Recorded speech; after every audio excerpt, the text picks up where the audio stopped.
Welcome to the 757 Preps Bay Rivers District Football Picks of the Week show. Basically, we've got us a first week of playoffs under our belt. We saw some tough games, and then we saw a blowout. Absolutely. The most important thing is the Bay Rivers went 3-1, and the one loss was the Bay Rivers team, War Hill, beating another Bay Rivers team, Jamestown. Yeah. So the Bay Rivers, they didn't get really knocked out of the playoffs as the PD did. Yeah, and I got gained a win on you, so that was another good thing from last week. Congratulations, Perez. But let's go ahead and move into last week's first round action. We'll start with maybe not the most entertaining game to be at, but a thriller. 7-0. Poquoson beat Southampton in a rematch of a regular season game. And I don't know if Poquoson underestimated Southampton or Southampton just had a better game plan this time around. But Poquoson almost got knocked out a little before we would have imagined them getting knocked out. Well, the Bull Islanders were having problems with Southampton's blitz packages throughout the whole game. Last drive of the game, Elliot Duty, Poquoson's coach, made a change. He went to a spread offense, spread that defense out, then make it such a grinded up the middle type game, and it worked in his favor. Where they came up with a big stop on defense, stopping Saquon Moore on a 4th and inches, and then Poquoson rallied, went to the spread. Chase Pender started the drive off with an 11-yard scramble. Then he hit Dylan Hill for a 33-yard strike. And then William Enemy had put in two 12-yard runs, the second being a touchdown with 4 minutes and 21 seconds left. And the Bull Islanders pulled one out in the first-round playoff matchup against Southampton. How many times have we talked about Coach Duty making second-half adjustments to help Poquoson get to victory? He's got a state title for a reason. He knows what he's doing. Yeah. You know, most of the time you talk about players being an X factor. I think Elliot Duty might be Poquoson's X factor this year. I definitely agree with you, Perez. He's a great coach. Yeah, definitely. And I mean, lots of credit to that defense. Yeah, I mean, they played stellar, pitched a shutout. They struggled a bit against the run, but they did what they needed to do. They bent, but they did not break. And that's for sure. That is for sure. But Poquoson, they're defending state champs, so they're still there. And until they lose, they still got that crown. Absolutely. Next game we'll move into was that War Hill Jamestown rematch, and it certainly wasn't the 50-33 game we saw the week before. Well, yeah, this is where you gained the game up on me. I picked Jamestown to win the second week in a row, which is tough to do by any means, beating a team twice, especially back-to-back weeks. You got to give credit to Seth Thompson and Devontae Didman. Their striking capability won them this game. Thompson hit Didman with 3 long touchdown passes, I believe 51, 42, and 67 yards. 3 touchdowns equaling 160 yards of offense right there on 3 plays. And that was too much for Jamestown to overcome. War Hill jumped out to a 15-0 lead. Jamestown scores 2 touchdowns unanswered to tie the game at 15 apiece. Rodney Smith, you know, he's an all Bay River selection. The kid does it all. Yes, Lined up at quarterback, took a direct snap, 76 yards for a touchdown to put the Eagles on the board. And then Landon Morrow hooks up with Brody Scott for a touchdown pass. They get the 2-point conversion to tie the game, and then Thompson and Didman, the Diddley strike, connect again, send the Eagles flying home. Yeah, I mean, all I can say is that rush did them well. They had played those 3 games in 8 days, and them finally getting the rest for this last one, I think, it helped them out a lot. And a couple of coaching adjustments definitely made a difference in the game. And the defense played much better, obviously, not giving up 50 points. Exactly, and you know, the Lions won their first playoff game in school history, adding to the sensational year they've had thus far. Yeah, I'm sure the hallways are blazing. Yeah. But now we'll move into the blowout of the week, and Looks like Lafayette got their track shoes on, and they ran it up last weekend. Boy. Yeah, but one key thing coming out of this game is Thomas Smith got hurt in the third quarter. Hurt his leg. His status is unknown for this week. He's got to be able to go for the Rams this week for them to have any chance of knocking off number 2 in the state, James Monroe. But Smith, he had 2 touchdown receptions, one of 27 yards, the other, I believe, of 44 yards from Connor McGinney. Will Capers added 3 touchdowns on the ground. Yes, he did. And Parkview of South Hill, they have not had any luck coming to Williamsburg this year. No, I'm pretty sure they've had enough of the Bay Rivers District. I would agree. But, Lafayette looked great, finally bouncing off of those 2 L's. Like you said, big injury with Thomas Smith there. If he's unable to go this week, Lafayette's really going to have a tough time pulling out a victory against a tough James Monroe bunch with tons of speed and talent on that team. But they moved out of the first round. That's the first step. Yeah. Now they got the taste in their mouth and they're ready to go in next week. Definitely got to take a week to week approach in this. Definitely. So speaking of week to week, we'll go ahead and move from last week into this week's games.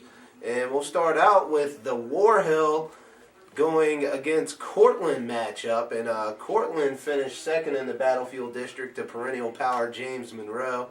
From what I've heard, Courtland is actually a pretty young bunch as of right now. They started with some good senior leadership, but had a couple of deadly, treacherous injuries early in the year, and they've had to rely a lot now on their youth.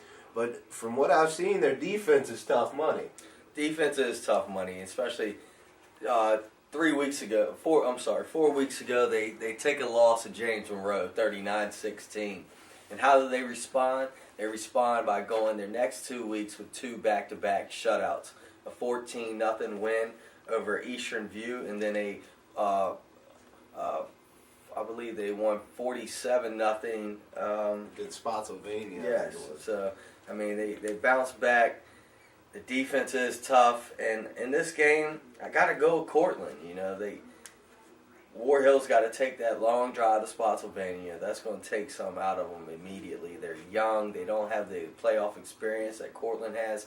Courtland's name is in the playoff every year. Oh, yeah. I like Courtland 21-15 in a close game decided late.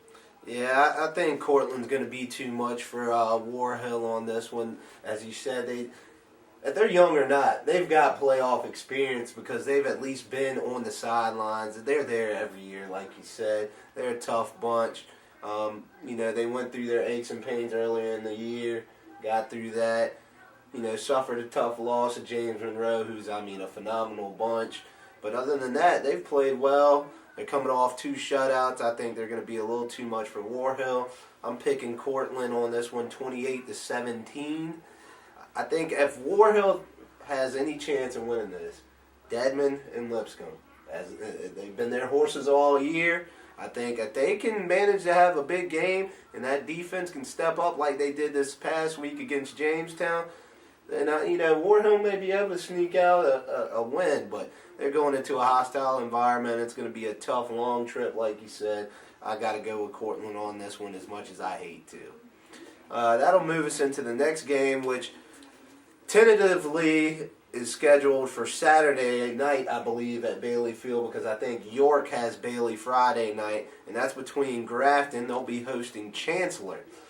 And I don't know what to expect out of Grafton right now because they're working on their third quarterback.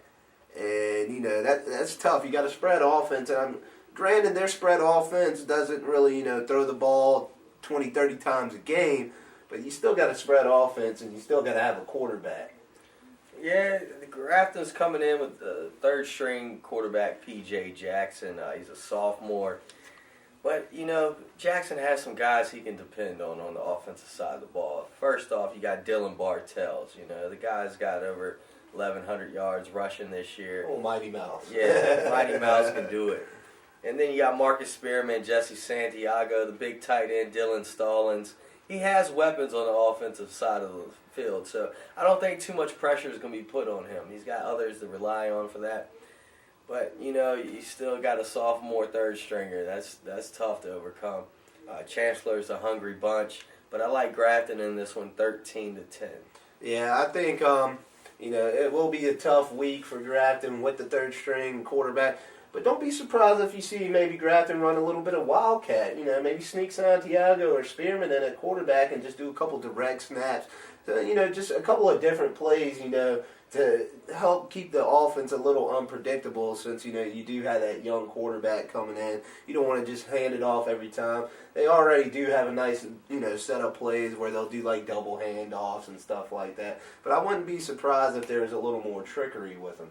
I look for the defense to be a huge part of this game and for the remainder of the playoffs for them. I mean, they're coming off a great game against York where they held the York offense to only 7 points. I mean, if the defense plays like that week in, week out, they're going to be a handful. I'm going Grafton on this one, 21-7.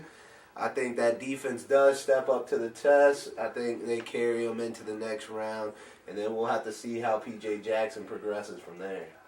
Yeah, I'm starting to think you've been looking at my picks.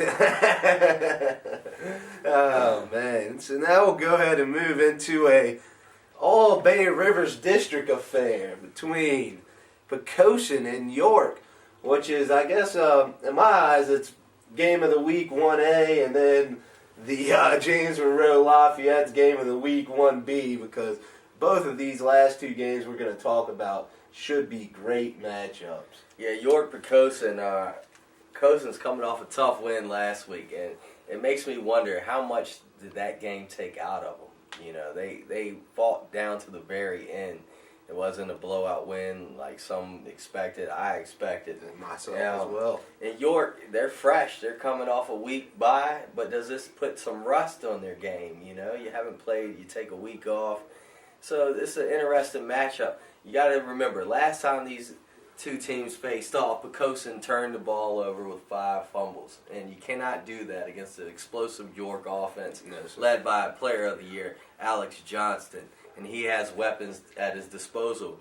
Jake Norman at running back, Anthony Hundy, Logan Bowder at wideouts, along with Taiwan Lewis and Lamont Silva. Brad Myers at tight end position with a heavy-duty offensive line who likes contact and to move defensive lines out the way. I give the edge to York in this one, 31-20. It's going to be closer than the last game. I think Poquoson might put a scare in them, but I like the Falcons' senior leadership to carry them through to their next round. Yeah, definitely. I'm starting to think you might be looking at my picks now. But I think a couple key points in this game is, can the Poquoson running backs control the clock? If they can do that, they can, they can beat York. I mean, you control the clock, you keep that offense off the field, you have a one-position game, anybody, anything can happen. Another key point, I think Poquoson has revenge on their mind. They didn't like that taste in that mouth after that loss. They probably felt like they could have won that game minus the 5 turnovers, and honestly, they could have. In fact, that's their last loss they've experienced this year. So, yeah, I'm pretty sure they're going to have revenge on their mind. And last but not least, can Poquoson stop Jake Norman and Alex Johnson in the running attack? As we talked about earlier, they struggled a bit with Southampton's rushing attack, and York has a nice rushing attack of their own with Norman and Johnston running that option. So those are just 3 key factors in this game that I think we should definitely keep an eye on. I look for Jake Norman to have a big day personally.